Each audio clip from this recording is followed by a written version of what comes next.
ve Neslihan'la konuştuğumuzda ne yapsak dedik. Hadi sürekli teknoloji etkinlikleri yapıyoruz ama insan kaynaklarındaki bu güzel gelişim, Bade'nin harika bir kadın girişimci olması, onun dokunmak istediği bir sürü genç arkadaş, herkesi bir arada toplayacağımız Ankara Tekmar, Arya ve Harley Cycle'la birlikte böyle bir etkinlik organize etmeye karar verdik. İyi ki geldiniz tekrar. Seni biraz yakından tanıyalım mı? Tanıyalım. Bade Özkan ben, 1979 doğumluyum. İstanbul Üniversitesi Felsefe Yüksek Lisans mezunuyum. Dolayısıyla hani yapay zeka, mühendislik bir background'ı arıyoruz ya arkada. Aslında ben domain tarafından gelen ama mühendislerle çalışmaya adanmış bir hayattan geçen bir profesyoneldim. 25 yıllık insan kaynakları yolculuğumun 22. yılında teknoloji şirketlerinde, startuplarda yönetim kurulu üyeliği ve startup mentörlüğü yaparken bir baktım benim hayatımda yaklaşık 500'ün üzerinde mühendis var ve ben onların dilini anlamaya, onlar beni kavramaya başlamışlar. Hal böyleyken elimde 18 yıllık bir girişimin 150 bin adayın üzerinde aslında veri yolculuğu ve 500'ün üzerinde global şirketin ve Türkiye devlerinin işe alım süreç analizi vardı. Ve pandemi döneminde şirketimin ilk kurucusu olduğum MBS İnsan Kaynakları'nın çok büyümesinden korkuyla doğan, bu büyümeyi nasıl yöneteceğim insan eliyle, kaç tane danışman, kaç mülakat, nasıl olacak, kaç şirket derken başka sahip olduğum bir şeyi görmek istedim. Hayatımın en büyük riskini aldım İmran aslında ve yapay zekayı bir takım arkadaşı olarak kabul ettim ki biz şirketi kurduğumuzda LLM'in globalde açık kaynak oluşu 2. ayındaydı.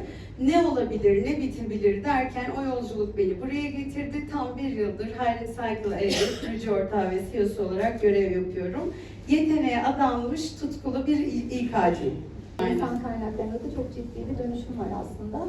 İnsan kaynakları departmanı şüphesiz bence bir şirketin çok kemik yapılarından. Çünkü doğru seçim, doğru adaylarla birlikte aslında şirketler büyüyor. Biz hep tavsiye ediyoruz, sıradan olmayın. Bu kadın erkek hiç fark etmez. Sıradanlık çok seçilmeme sebebi. Yani farklı olmak, farklı skill setlerine sahip olmak.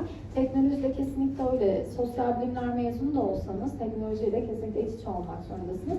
Şüphesiz böyle katkıları çok yüksek. Peki insan kaynaklarındaki dönüşümle ilgili neler düşünüyorsun? Yani bir, teknolojiye erişeceğiz. 2, eriştiğimizde ne yapacağımızı bileceğiz. Nasıl etkin kullanacağımızı bileceğiz. Sonra da insan kaynakları ve yeteneğin dünyasını değiştirmekten vazgeçeceğiz.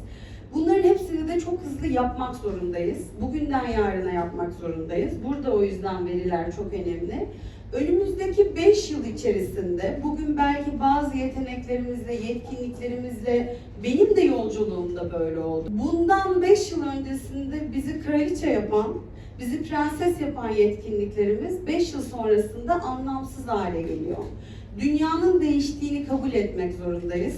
Çünkü yetkinlikler anlamında çok ciddi bir değişim söz konusu olacak.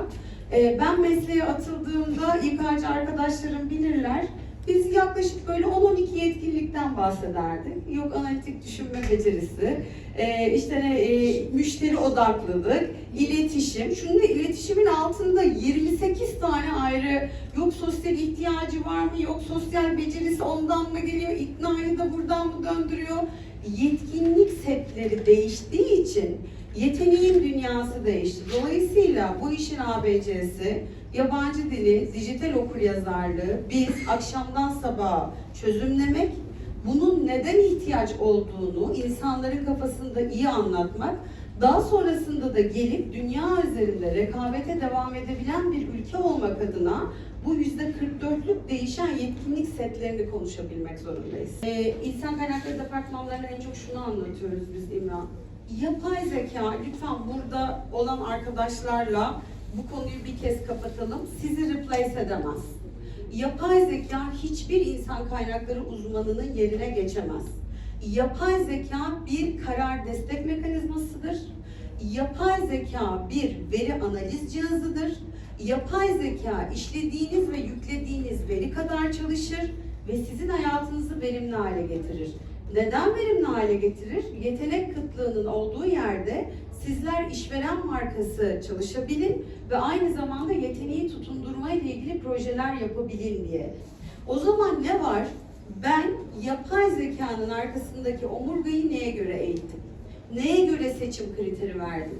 Dolayısıyla burada yapay zekanın tehlikelerine bakmalı ve yapay zeka satın alma konusunda satın alma ekiplerimizi, veri tutarlılığı konusunda teknoloji ekiplerimizi, veri güvenliği konusunda cyber security ekiplerimizi ve dijital okuryazarlıkla yapay zeka ile işini hızlandırmak ve verimli kılmak konusunda insan kaynakları ekiplerimizi eğitmek zorundayız. Hiring Cycle'ın hikayesinde İmran ben şuna gitmiştim. CV değil de insanların elinde hangi güçleri var ki gerçekten işe doğru seçilebilsinler.